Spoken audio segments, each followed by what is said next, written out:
கூட்டணியிலிருந்து வெளியே வர்றாரு.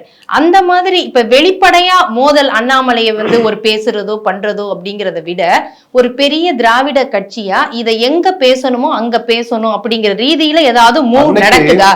ஏன்னா ஒரு ஸ்டேட்மெண்ட் கொடுக்கும் போது ராஜேந்திர பாலாஜின்னு நினைக்கிறேன் அவர் சொல்றாரு, ஏற்கனவே இந்த மாதிரி பேசி என்ன முடிவை இபிஎஸ் எடுத்தார் என்பது எல்லாருக்கும் தெரியும்.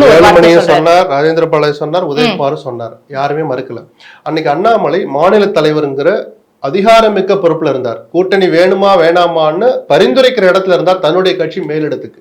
இன்னைக்கு அண்ணாமலைக்கு அந்த பொறுப்பு கிடையாது. சரி, அப்படிப்பட்ட அண்ணாமலைக்கு எதுக்கு சார் எடப்பாடின்னு நீங்க உங்க பழைய கேள்விக்கு நானும் வர்றேன்.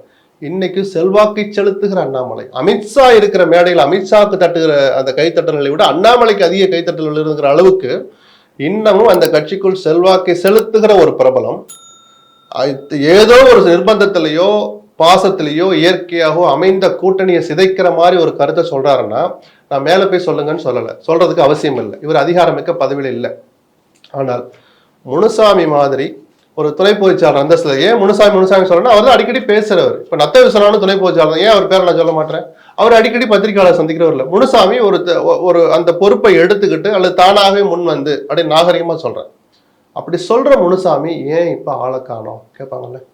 குறைஞ்சபட்சம் அவர் சொல்லிட்டு அடுத்து அண்ணன் எடப்பாடி எல்லாத்துக்கும் பதில் சொல்ல மாட்டேன், நீங்க சொன்ன வார்த்தை அவர் சொல்லணும். எல்லாத்துக்கும் அண்ணாமலைக்கு பதில் சொல்ற அளவுக்கு எடப்பாடி அப்படி ஒண்ணு தரந்தாழ்ந்தடலன்னு சொல்லட்டுமே.